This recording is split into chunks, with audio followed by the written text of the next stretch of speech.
Hare Krishna, Hare Krishna, Krishna Krishna. तो आज Bhagavatam canto 1 chapter 15। तो कल जो 27 श्लोक माता जी ने लिया था, तो वो बहुत ही वैसे महत्वपूर्ण श्लोक है। तो माता जी फिर से आज उस श्लोक की व्याख्या, उसी श्लोक की करेंगे, 27 नंबर के श्लोक की व्याख्या। तो माता जी स्टार्ट करिए। चारु वदना माता जी। हरे कृष्ण माता जी, तनत नाम। हरे कृष्ण माता जी, दंडवत प्रणाम सभी भक्तों को। वाञ्छा कल्पतरुभ्यश्च कृपा सिन्धुभ्य एव च पतितानां पावनेभ्यो वैष्णवेभ्यो नमो नमः। ओम नमो भगवते वासुदेवाय। ओम नमो भगवते वासुदेवाय। ओम नमो भगवते वासुदेवाय।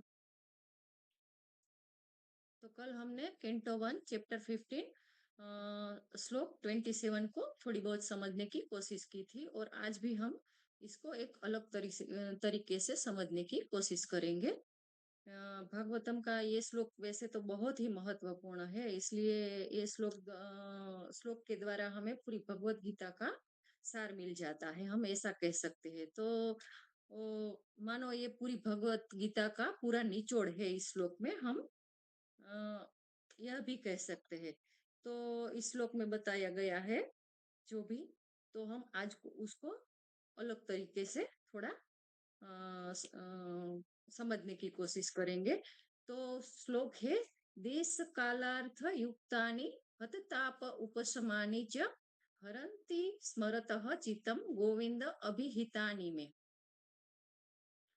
तो इसके शब्दार्थ हम अ, सरल भाषा में देखेंगे कि देश यानी कि स्थान, काल यानी कि समय, अर्थ यानी कि जीवन की जो भी परिस्थितियां होती है वो, हतताप यानी कि हृदय का ताप, शोक जिसे हम पीड़ा कहते हैं वो, उपस्मानी यानी कि शांत करने वाला, हरंती यानी कि जो हर लेता है वो, स्मरतः यानी कि स्मरण करने पर भी, चित्तम यानी कि मन, गोविंद अभिहितानी यानी कि गोविंद द्वारा कहे गए जो उपदेश है वो, मैं यानी कि मेरे।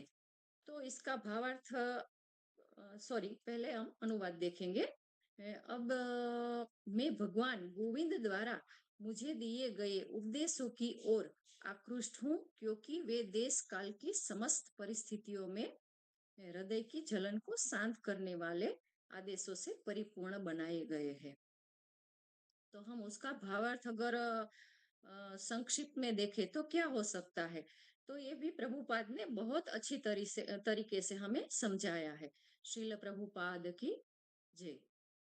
तो अर्जुन यहाँ कहते हैं कि गोविंद द्वारा कहे गए उपदेश जब मैं उनका स्मरण करता हूँ, तो वे देश काल और परिस्थिति के अनुसार मेरे मन को आकर्षित कर लेते हैं और हृदय के समस्त शोक एवं ताप को शांत कर देते हैं। तो कल हमने उसका पूरा तात्पर्य पढ़ा था, तो आज हम सीधा ही उसको समझने की कोशिश करेंगे। तो मैंने इसको थोड़े बहुत पार्ट में बांट दिया है, जिससे थोड़ा बहुत समझने के लिए आसान भी हो जाए। तो पहला पॉइंट है भूमिका। तो ये पूर्व भूमिका है, तो हम उसमें अभी गोता लगाने की कोशिश करेंगे। तो मनुष्य का सबसे बड़ा प्रश्न यह नहीं है कि संसार कैसे चलता है, पर मनुष्य का सबसे बड़ा प्रश्न यह है कि जब सब कुछ टूटने लगता है, तब हमें किसका सहारा लेना चाहिए। जब हमारा कोई प्रिय चला जाता है, जब दिशाएं खो जाती है, जब जीवन अर्थहीन होने लगता है, तब वह किसकी ओर देखे। तो यह मनुष्य का सबसे बड़ा प्रश्न होता है। तो यही प्रश्न महाभारत के बाद अर्जुन के हृदय में भी उठा था। यह वही अर्जुन था जिसने जीवन में कभी भी हार नहीं मानी थी। यह वही अर्जुन था जिसके लिए भगवान ने स्वयं रथ हंकारा था। फिर भी भगवान के अप्रकट होते ही अर्जुन भीतर से पूर्ण रूप से खाली हो गए थे। यह बहुत ही गहरी बात है। यह हमें यही सिखाता है कि भगवान को देख लेना ही पर्याप्त नहीं होता है। यह हमें यही सिखाता है कि भगवान के साथ जो भी संबंध बनाए रखे वो अधिक आवश्यक होता है। तो श्रीमद् भागवतम का यह प्रसंग उस समय आता है जब संसार एक युग से दूसरे युग में प्रवेश कर रहा होता है। द्वापर युग अब समाप्त हो चुका है, कलयुग का आरंभ होने जा रहा है। तो भगवान पृथ्वी की दृष्टि से तो वो अप्रकट हो चुके हैं। यदुवंश का नाश हो चुका है, द्वारका समुद्र में समा चुकी है और पांडव अब इस संसार को छोड़ने की तैयारी में भी है। ऐसे समय में अर्जुन का मन स्थिर नहीं रह पाता है। उसका तेज जो कभी उसका आभूषण बना हुआ था, वो अब मंद पड़ने लगता है। तो युधिष्ठिर यह परिवर्तन को भली भांति देख रहे हैं। यह दृश्य हमें यही बताता है कि भक्ति पथ पर भी शोक तो आ सकता है। आध्यात्मिक जीवन कोई मान भावहीन जीवन नहीं होता है, यह जीवन हृदय का भी एक मार्ग होता है। अर्जुन स्वीकार करते हैं कि अब कृष्ण उसके सामने नहीं है। यह स्वीकृति कोई कमजोरी नहीं है, बल्कि एक ईमानदारी की निशानी है। तो यह श्लोक यहाँ से ही सही के रूप में जन्म लेता है। अर्जुन यहाँ यह नहीं कहते कि मैं शांत, मैं शास्त्र भूल गया हूँ। वह यह कहते हैं कि मैं गोविंद द्वारा कहे गए जो भी वचनों है उसका स्मरण करता हूँ, तो मेरा मन स्वतः उसकी तरफ खींच जाता है। तो यहाँ अर्जुन स्मरण शब्द का प्रयोग करते हैं। स्मरण का अर्थ ये है जो जीवित संबंध के साथ बांधा जाए। स्मरण का अर्थ जो है वो ये है कि वो हृदय से जुड़ा जाए, यानी कि हृदय के साथ जिसको जोड़ा जाए। अब अर्जुन स्मरण करते हैं तो उसका चित्त संसार से हटकर भगवान की ओर खींच जाता है। और यह खिंचाव किसी प्रयास से नहीं होता है, यह खिंचाव एक स्वाभाविक ही हो जाता है। क्यों? क्योंकि वो कृष्ण के प्रति पूर्ण शरणागत है और उसको प्रेम करते हैं। अर्जुन यह भी कहते हैं कि भगवान के उपदेश देश काल और परिस्थिति के अनुसार उपयुक्त होते हैं। इसका अर्थ यह है कि भगवत गीता केवल युद्ध भूमि के लिए ही नहीं रची गई थी या कही गई थी। वह हर जीवन के लिए जीवन की भूमिका के लिए थी। जब मनुष्य युवा होता है, वृद्ध हो जाता है, तब भी वो गीता तो लागू ही पड़ती है। जब जीवन बन रहा होता है या टूट रहा होता है, तब भी भगवत गीता लागू होती है। तो अर्जुन के लिए गीता अब एक मात्र कोई संदेश ही नहीं था, वो एक औषधि बन चुकी थी, वह एक शरणागति बन चुकी थी। यह श्लोक हमें यही सिखाता है कि भगवान कभी भी जीव को अकेला नहीं छोड़ते हैं। यदि वे प्रत्यक्ष रूप से हाजिर न रहते, तो वो शब्द के रूप में भी रहते हैं और वही शब्द आज कलयुग का एकमात्र सहारा है। तो अर्जुन इस श्लोक में सबसे पहले जिन तीन शब्दों का प्रयोग करते हैं वो है देश, काल और अर्थ। तो दूसरा पॉइंट यहीं पर ही आता है कि शास्त्रों के माध्यम से जो शब्द का महत्व है वो क्या है। तो दूसरा पॉइंट हम अभी चालू करेंगे, देश, काल और अर्थ का क्या महत्व है। तो ये तीन शब्द कोई साधारण शब्द नहीं है, ये तीन शब्द पूरे भौतिक जीवन को परिभाषित करते हैं। मनुष्य का पूरा जीवन इन्हीं तीन के भीतर ही घूमता रहता है। मनुष्य कहाँ है, यह देश है, या मनुष्य किस समय पे है जिसे हम काल कहते हैं, और मनुष्य जिस परिस्थिति में फंसा हुआ होता है उसे हम अर्थ कहते हैं। तो अर्जुन यह नहीं कह रहे हैं कि भगवान के उपदेश केवल आध्यात्मिक लोगों के लिए ही है। वह यह भी नहीं कह रहे हैं कि ये केवल साधु संतों के लिए है। वह यह कह रहे हैं कि देश हो, काल हो या परिस्थिति के अनुसार पूर्ण रूप से वो उपयुक्त है। तो इसका अर्थ यह है कि भगवान की वाणी जीवन से भागती नहीं है, कभी भी भगवान की वाणी भागती नहीं है, लेकिन हर समय हमारे साथ भगवान के रूप में खड़ी रहती है। भगवान की वाणी जीवन के बीच हमें उतारती है। तो यही कारण है कि कुरुक्षेत्र जैसे युद्ध क्षेत्र में भी भगवत गीता प्रकट हुई थी। और अगर भगवान केवल वन आश्रम या हिमालय में उपदेश देते, तो ये भगवत गीता कभी युद्ध भूमि में तो प्रकट ही नहीं हो सकती। तो कुरुक्षेत्र है वो एक जीवन का प्रतीक के रूप में यहाँ बताया गया है, जहाँ संघर्ष है, जहाँ निर्णय लेने पड़ते हैं, जहाँ भावनाएं भी टिकी हुई हुई होती है, जहाँ मोह, भय और कर्तव्य आमने सामने खड़ा हुआ होता है। तो अर्जुन की समस्या कोई काल्पनिक समस्या नहीं थी, बल्कि वास्तविक समस्या थी। वह रक्त, रिश्ते और जिम्मेदारियों से भरी हुई थी और भगवान ने उसी परिस्थिति में उपदेश भी दिया था। इसलिए अर्जुन अब कहते हैं कि वे उपदेश हर परिस्थिति में काम करते हैं। अब युद्ध नहीं था तब भी, और जब युद्ध समाप्त हो चुका है तब भी। यहाँ देश शब्द का अर्थ केवल भौगोलिक स्थान नहीं बता रहा है, इसका अर्थ हमारी चेतना की अवस्था बता रहा है।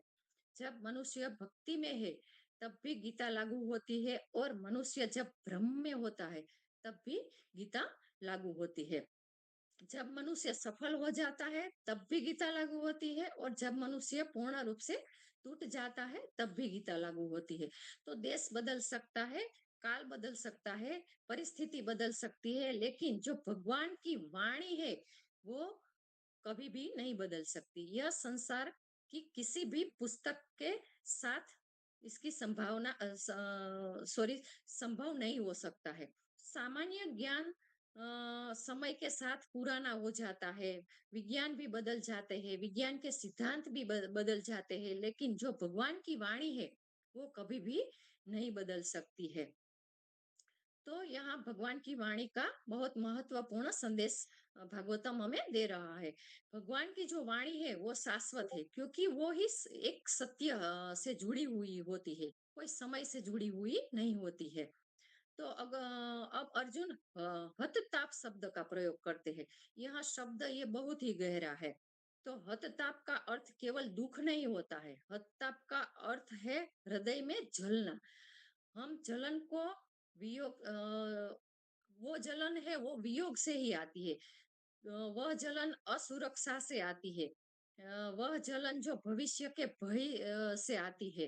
तो अर्जुन के हृदय में यह जलन थी। भगवान चले गए थे, अब कलयुग आ गया था। अब संसार वैसे नहीं रहने वाला था। यह स्थिति केवल अर्जुन की नहीं है, यह स्थिति हर उस व्यक्ति की है जो किसी न किसी दिन यह अनुभव करता है कि अब जीवन उसके नियंत्रण में नहीं है।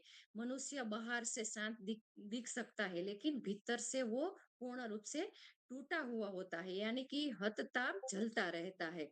तो श्रीमद् भागवतम यहाँ बहुत ही व्यवहारिक रीत से कहता है कि यहाँ यह नहीं कहता कि भक्त को दुख नहीं होता है। यहाँ यह कहा जाता है कि भक्त दुख में भी कभी नष्ट नहीं होता है।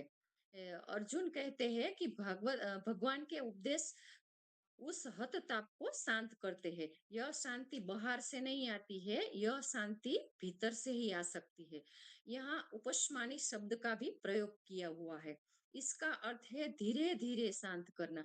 भगवान के उपदेश तुरंत समस्या को मिटा नहीं देते हैं, वे चेतना को स्थिर करते हैं, और जब चेतना स्थिर हो जाती है तो समस्या का भार स्वयं अपने आप ही कम हो जाता है।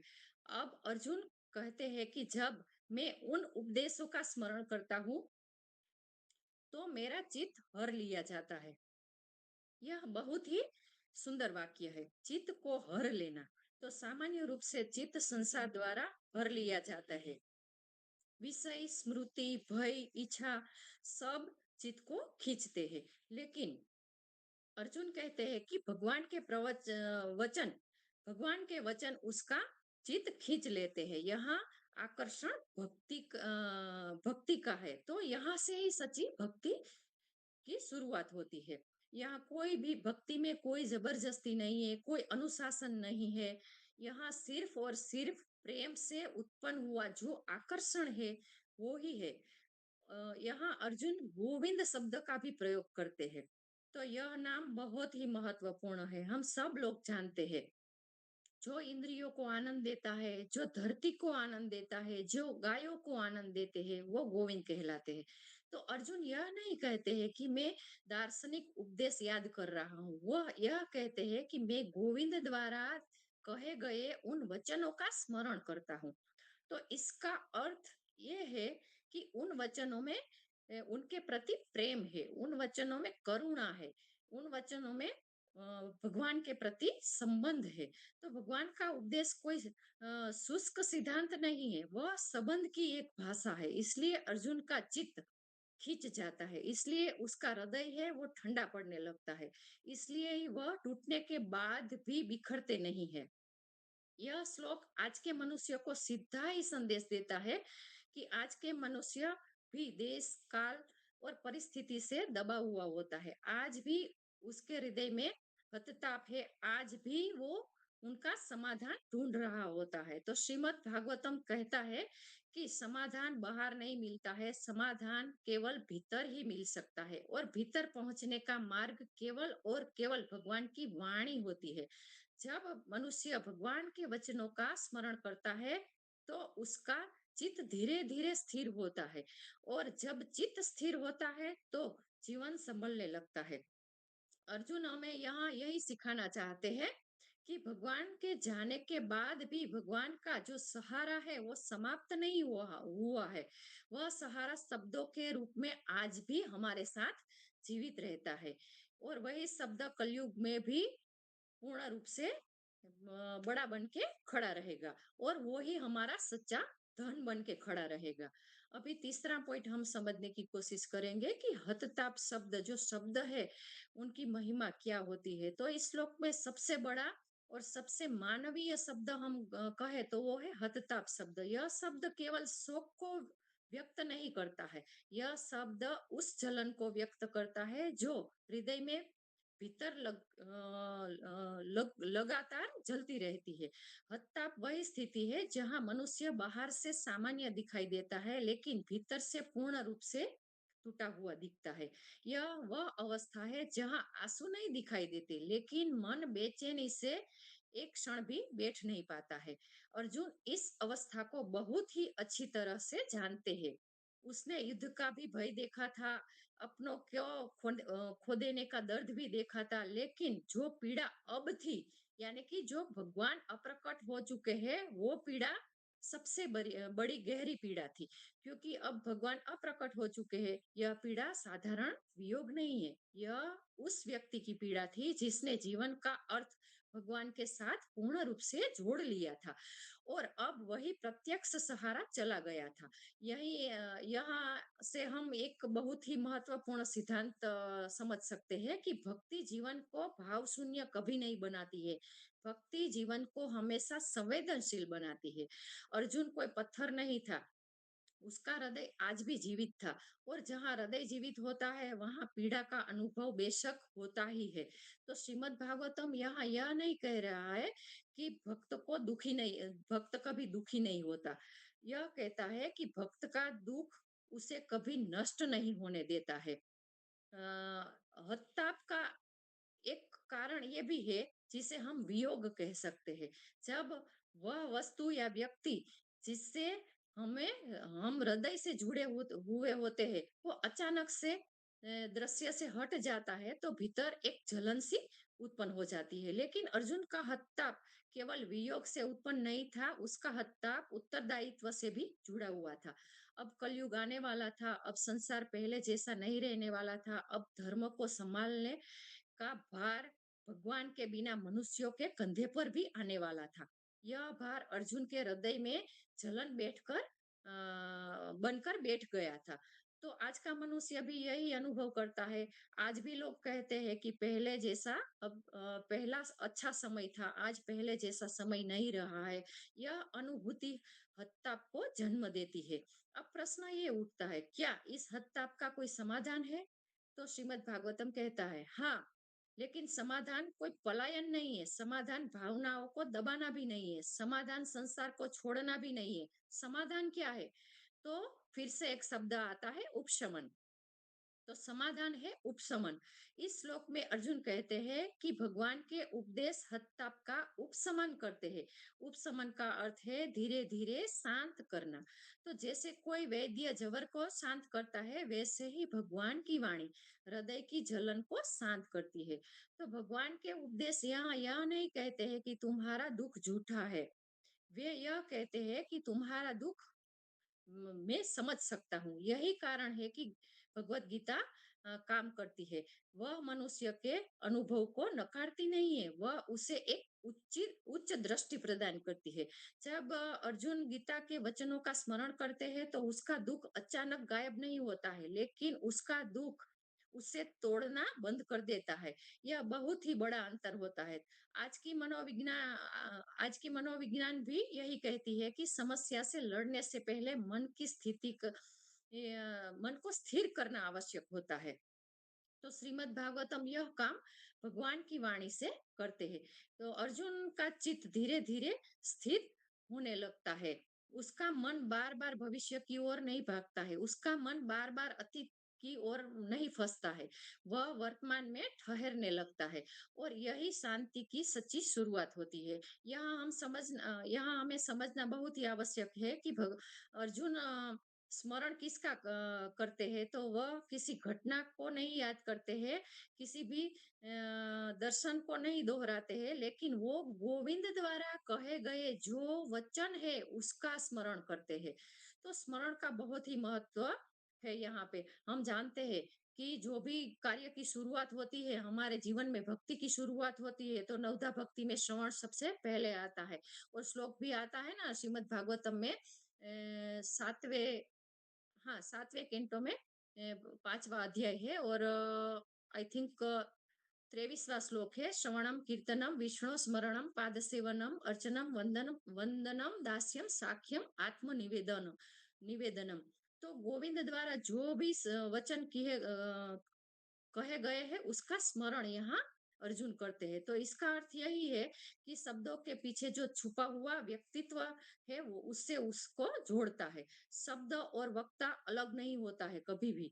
जब वक्ता भगवान हो तो शब्द स्वयं भगवान ही होते हैं। यही कारण है कि स्मरण में शक्ति होती है। स्मरण केवल याद करना नहीं होता है, स्मरण संबंध को पुनर्जीवित करना होता है।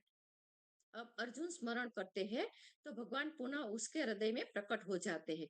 आंखों से नहीं, लेकिन चेतना से प्रकट होते हैं और चेतना का यह प्रकट होना हत्ताप को सहनशील बना देता है। आज का मनुष्य अक्सर अपने हत्ताप में भागता रहता है, वह उसे दबाता है, वह उसको भुलाने का भी प्रयास करता है। लेकिन अर्जुन हमें यही सिखाते हैं कि हत्ताप को समझा जाना चाहिए, उससे भागना नहीं चाहिए और उसे भगवान के चरणों में रख देना चाहिए, यानी कि पूर्ण रूप से शरणागति प्राप्त कर लेनी चाहिए। जब ऐसा किया जाता है तो हत्ता भक्ति में परिवर्तित हो जाता है। यह श्लोक हमें यही सिखाता है कि भगवान का स्मरण केवल सुख के समय के लिए नहीं होता है, वह सबसे अधिक दुख के समय में भी जीवित रहता है। यदि स्मरण दुख में काम न करे तो वह स्मरण नहीं होता है। अर्जुन का अनुभव ये प्रमाणित है, प्रमाणित अनुभव है। हम ऐसा कह सकते हैं कि भगवान की वाणी सबसे गहरे मानसिक और आध्यात्मिक घावों को शांत कर सकती है। यही कारण है कि श्रीमद् भागवतम इस श्लोक को केवल जानकारी के रूप में नहीं, अनुभूति के रूप में प्रस्तुत करता है। और यही कारण है कि यह श्लोक आज भी उतना ही प्रासंगिक है जितना उस समय भी था। तो ये श्लोक बहुत ही महत्वपूर्ण है। अभी पॉइंट फोर्थ देखेंगे कि स्मरण का सिद्धांत क्या होता है। तो सिद्धांत किस तरह से हमें देखना चाहिए, तो हम गौड़ीय वैष्णव की दृष्टि से देखेंगे कि गौड़ीय वैष्णव किस दृष्टि से स्मरण का सिद्धांत का पालन करते हैं। तो स्मरण कोई छोटा शब्द नहीं होता है, लेकिन उसका अर्थ बहुत ही विशाल होता है। स्मरण केवल याद करना नहीं होता है, स्मरण चेतना की दिशा ही बदल देने वाला होता है। तो जब अर्जुन कहते हैं कि गोविंद द्वारा कहे गए उपदेशों का स्मरण करने पर उसका चित्त हर लिया जाता है, तो वह किसी मानसिक अभ्यास की बात नहीं होती है, वह एक संबंध की बात होती है, वो भगवान के प्रति शरणागति और प्रेम की बात होती है। गौड़ीय वैष्णव सिद्धांत में स्मरण को साधना नहीं कहा जाता है, स्मरण को साध्य कहा जाता है, क्योंकि स्मरण भक्ति की शुरुआत भी है और भक्ति की पूर्णता भी है। शुरुआत में स्मरण प्रयास से होता है, पूर्ण अवस्था में वो ही स्मरण हमारा स्वाभाविक हो जाता है। तो अर्जुन इस श्लोक में उसी स्वाभाविक स्मरण की ओर हमें संकेत दे रहे हैं। जब हृदय किसी से गहराई से जुड़ जाता है तो स्मरण अपने आप ही होने लगता है। उसे याद करने की कोई जरूरत ही नहीं पड़ती है, वह स्वयं उपस्थित हो जाता है। अर्जुन के लिए कृष्ण कोई विचार नहीं थे, वे पूर्ण जीवन का केंद्र थे, इसलिए उनके शब्द भी जीवन का केंद्र बन जाते हैं, क्योंकि शब्द के रूप में भगवान स्वयं हाजिर होते हैं। यहाँ यह समझना आवश्यक है कि स्मरण किसका किया जा रहा है।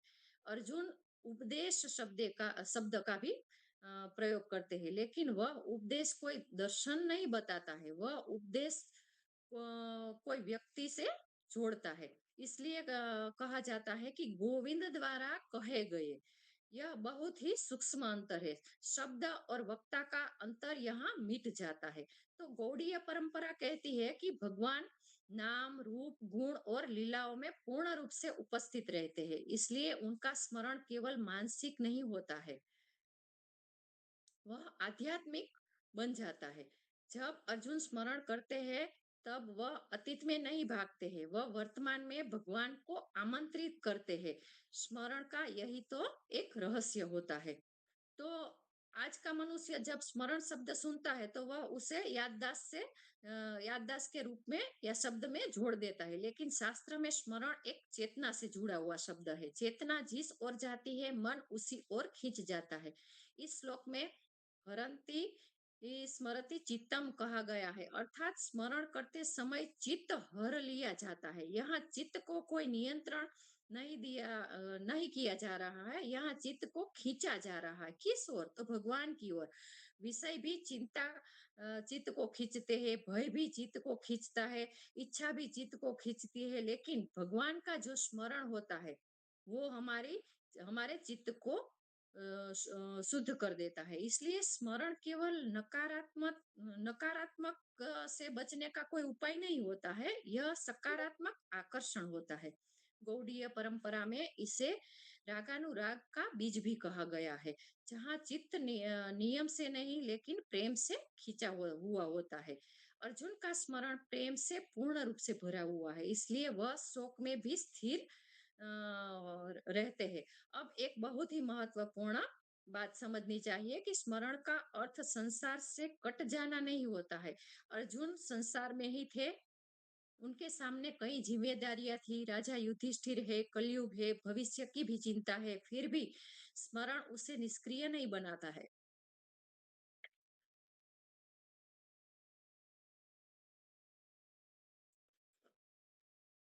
स्मरण उसे निष्क्रिय नहीं बनाता है, स्मरण उसको संतुलित बनाता है।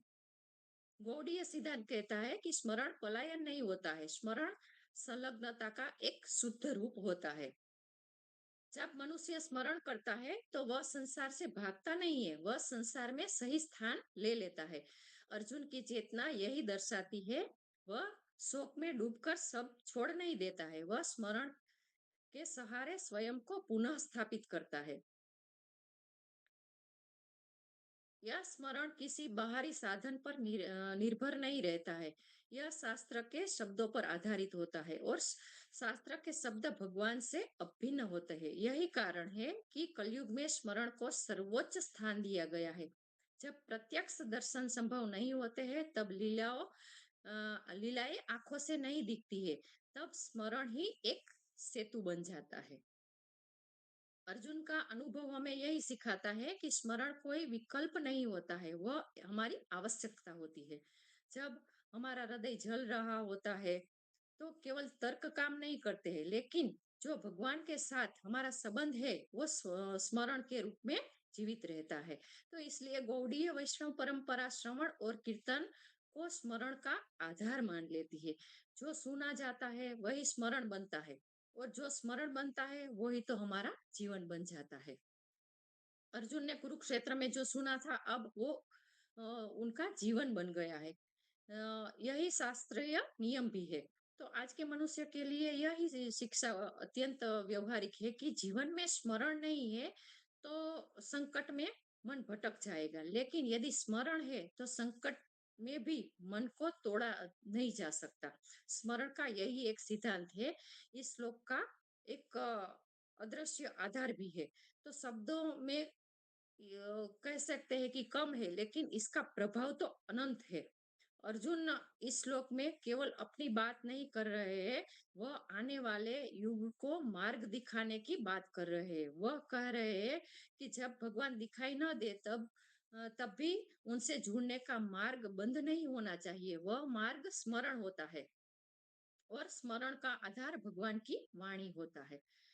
अगर हम चौथा पॉइंट देखें तो भगवान की वाणी यानी कि गोविंद वाणी जिसका बहुत ही महत्व है, तो हम आगे उस पे चर्चा करेंगे कि गोविंद वाणी क्या होती है। तो इस श्लोक में अर्जुन एक अत्यंत क्रांतिकारी सत्य कह रहे हैं। वह यह नहीं कह रहे हैं कि मैं भगवान को याद करता हूँ, वो ये कह रहे हैं कि मैं गोविंद द्वारा कहे गए उनके वचनों को याद करता हूँ। तो यह अंतर बहुत ही गहरा है। यह अंतर यही कह सकते हैं कि इस श्लोक की आत्मा है। सामान्य दृष्टि से मनुष्य सोचता है कि भगवान और उनकी वाणी अलग-अलग होती है, लेकिन जो वैदिक दृष्टि से सोचे तो वो एक ही होती है। शास्त्र भी स्पष्ट करते हैं कि भगवान और उनकी वाणी में कोई भी अंतर नहीं होता है। भगवान शब्द के रूप में भी पूर्ण रूप से हमारे साथ हर वक्त उपस्थित रहते हैं। इसलिए वैष्णव परंपरा में भगवान की वाणी को शब्दावतार भी कहा गया है। अवतार का अर्थ केवल यह नहीं होता है कि भगवान शारीरिक रूप धारण करके ही आते हैं। अवतार का अर्थ है भगवान का किसी भी माध्यम से जीव तक पहुंच जाना।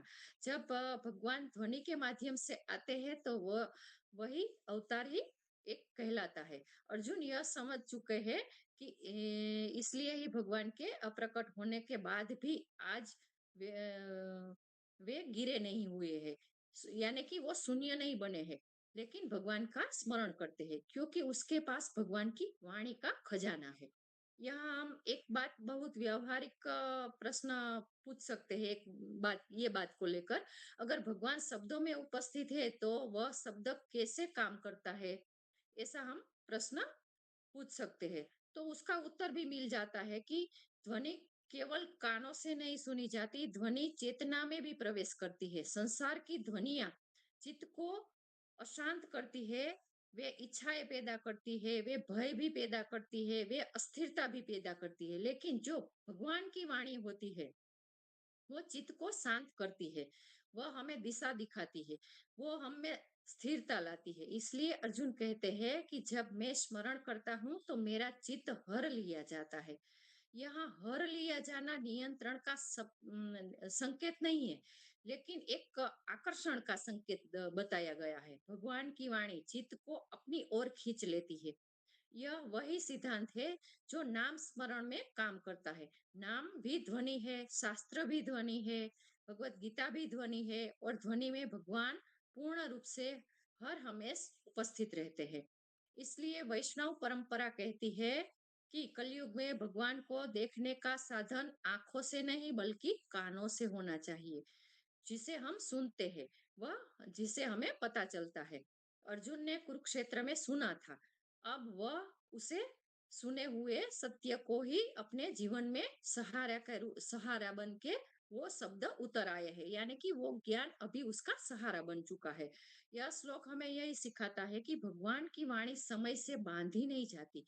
जो शब्द हजारों वर्ष पहले कहे गए थे वे आज भी उतने ही जीवित है। यदि ऐसा नहीं होता तो अर्जुन आज उनसे शांति नहीं पा सकते। शब्द अवतार का यही तो एक सिद्धांत होता है। अभी सभी प्रकार की जो आध्यात्मिक साधनाओं को जोड़ देता है। श्रवण, कीर्तन, स्मरण सब इस पर आधारित होता है। जब मनुष्य भगवान की वाणी को अपने जीवन का केंद्र बना लेते हैं तो उसे प्रत्यक्ष दर्शन की कभी भी कमी नहीं खलती है। यह कमी केवल तब खलती है जब संबंध हमारा भगवान के साथ कमजोर हो जाता है, तभी ये कमी हमें खलने लगती है।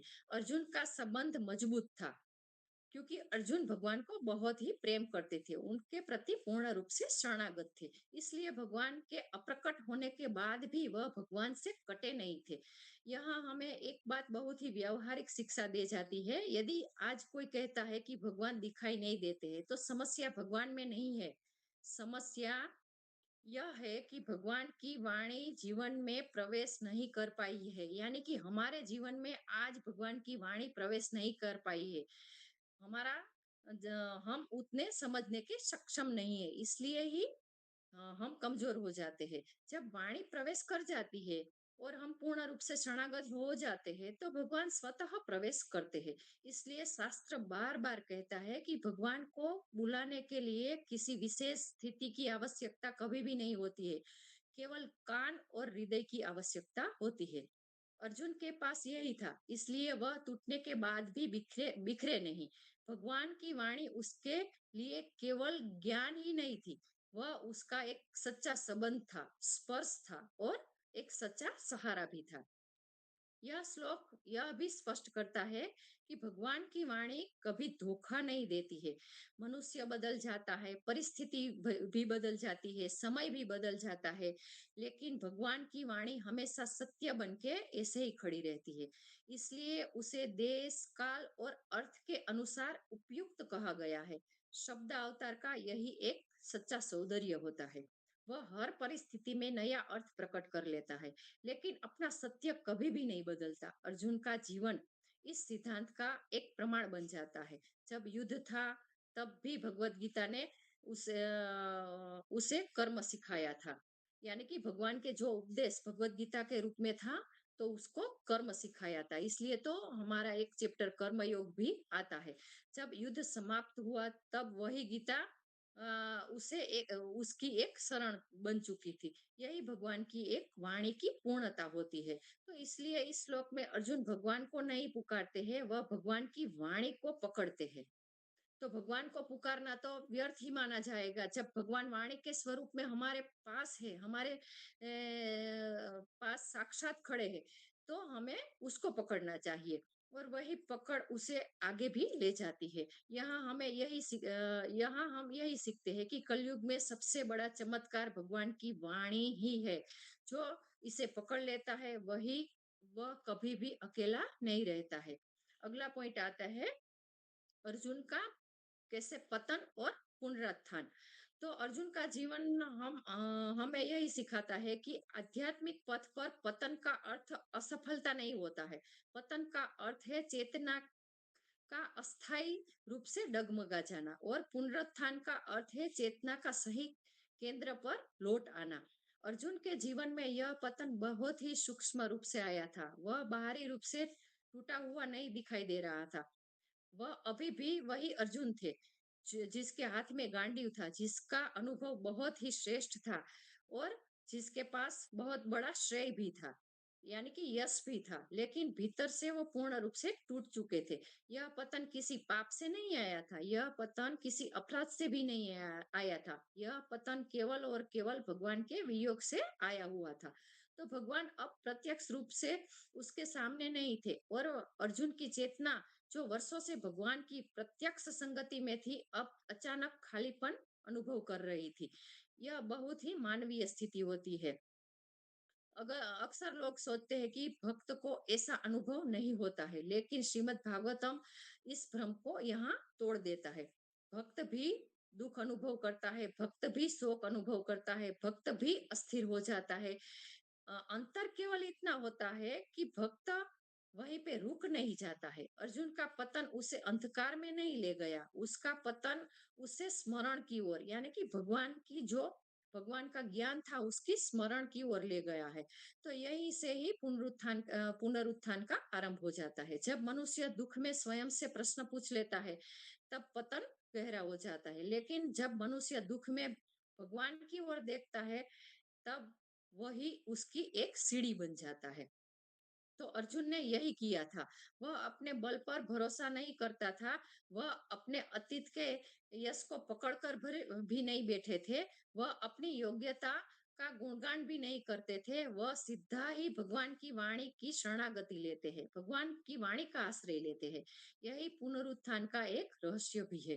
पुनरुत्थान का अर्थ यह नहीं है कि परिस्थिति बदल जाए, पुनरुत्थान का अर्थ यह है कि दृष्टि हमारी बदलनी चाहिए। अर्जुन की परिस्थिति नहीं बदलती थी, भगवान वापस नहीं आए थे, कलयुग टला नहीं था, दुनिया भी सरल नहीं थी, लेकिन अर्जुन की दृष्टि बदल गई थी। अब वह यह नहीं पूछ रहे थे कि भगवान क्यों चले गए, अब वह यह समझ रहे थे कि भगवान ने जाते समय क्या छोड़ा है, क्या छोड़ के गए हैं। तो यही एक सच्चा संदेश होता है कि भगवान हर युग में आते हैं, लेकिन कुछ ना कुछ हमें संदेश, हमारे लिए संदेश, जीवन जीने का एक आधार छोड़ के जाते हैं। और वह था उनकी एक वाणी। तो यहाँ भगवान हमें भगवत गीता के रूप में उनकी जो ज्ञान है, ज्ञान रूपी वाणी है, सॉरी वाणी रूपी ज्ञान है, वो हमें दे गए हैं। यहाँ समझ आता है कि अर्जुन की चेतना स्थिर होने लगी है। यह पुनरुत्थान की किसी चमत्कार से नहीं हुआ था। यह पुनरुत्थान स्मरण से ही हुआ था। श्रीमद् भागवतम हमें यहाँ एक बहुत ही व्यवहारिक सिद्धांत सिखाता है। जब जीवन में सब कुछ हिलने लगता है, तो सबसे पहले चेतना को हमें थामना चाहिए।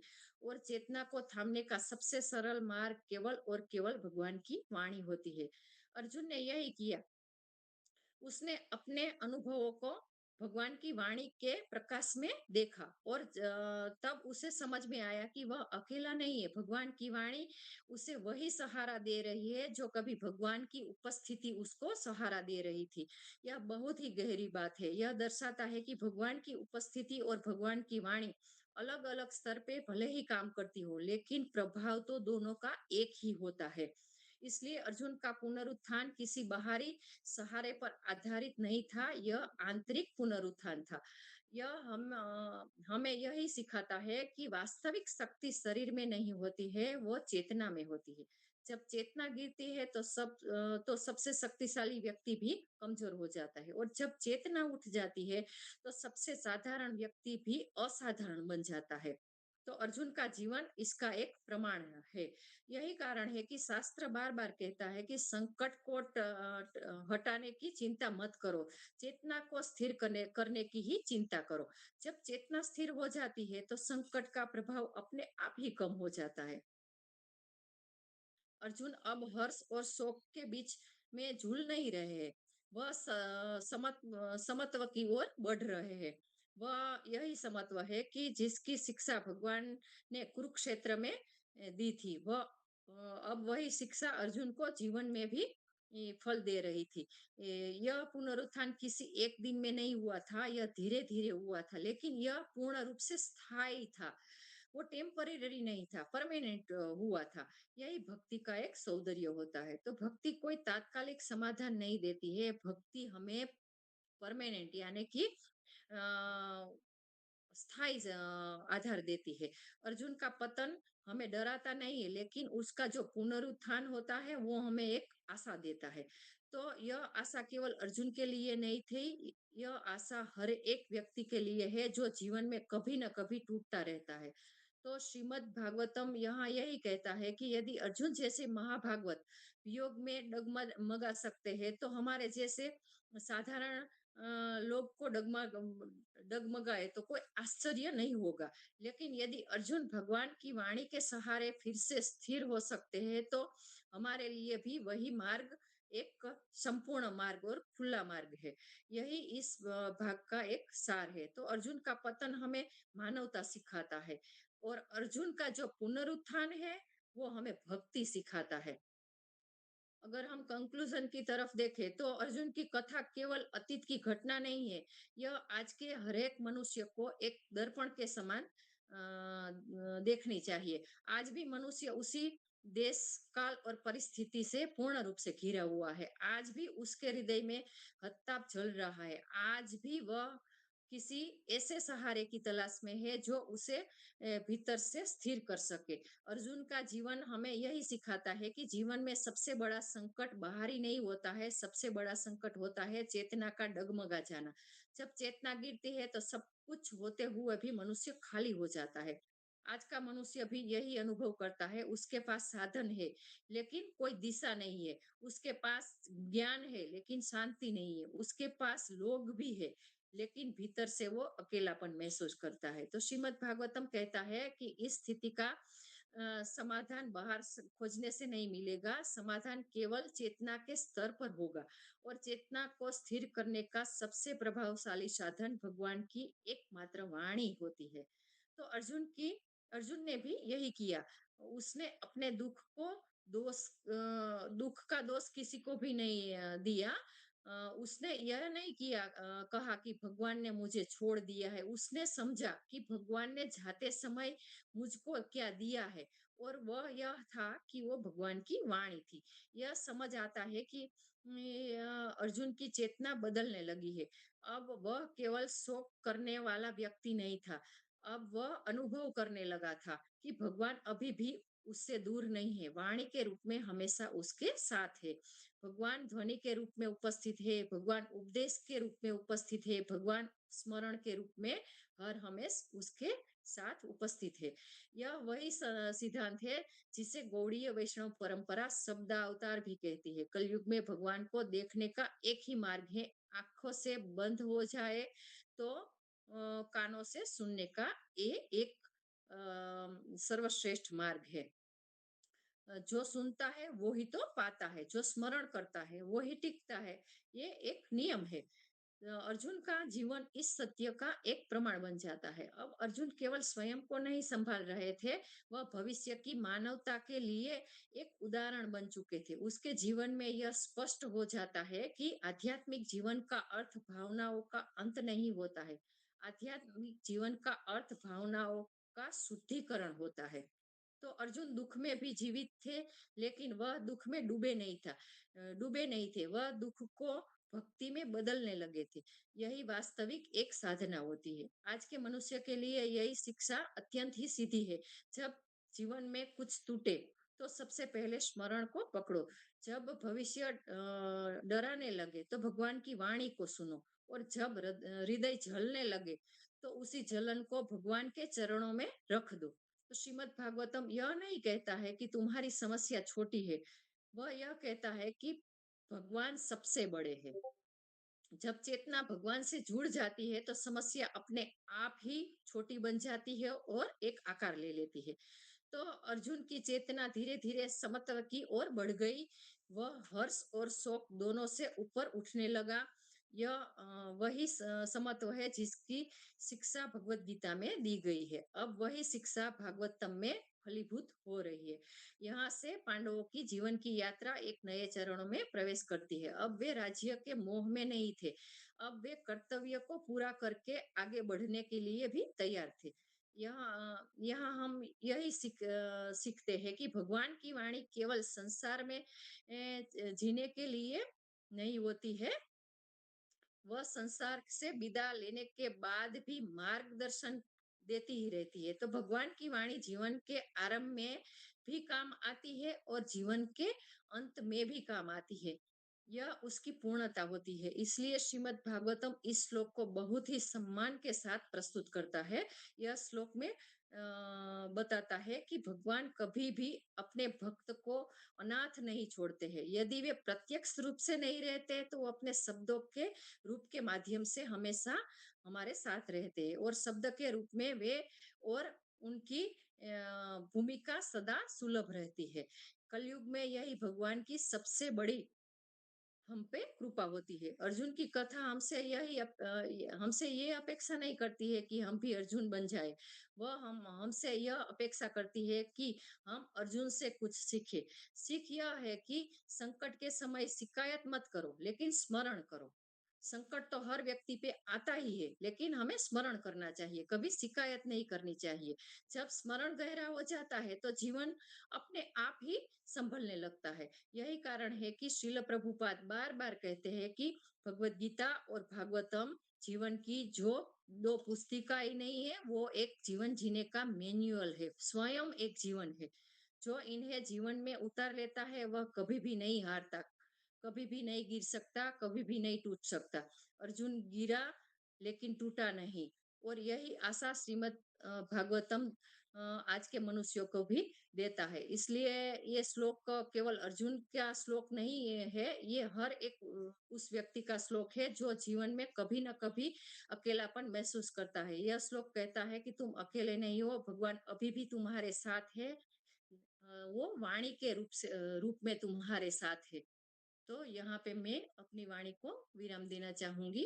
वांछा कल्पतरुभ्यश्च कृपा सिंधुभ्य एव च पतितानां पावनेभ्यो वैष्णवेभ्यो नमो नमः। नमो नमः। जो भी स्वीकृति होगी वो मेरे गुरु महाराज की होगी, और जो भी त्रुटि होगी वो मेरी अपनी होगी। जय गुरु महाराज। हरे कृष्ण। हरे कृष्णा, हरि हरि बोल, हरे कृष्णा माता हरे जी। कृष्णा हरे बहुत कृष्णा अच्छे से कृष्णा माता जी कृष्णा आपने हरे फिर से हरे श्लोक की राम व्याख्या राम किया, बहुत हरे डिटेल में हरे। समझाया। बोलो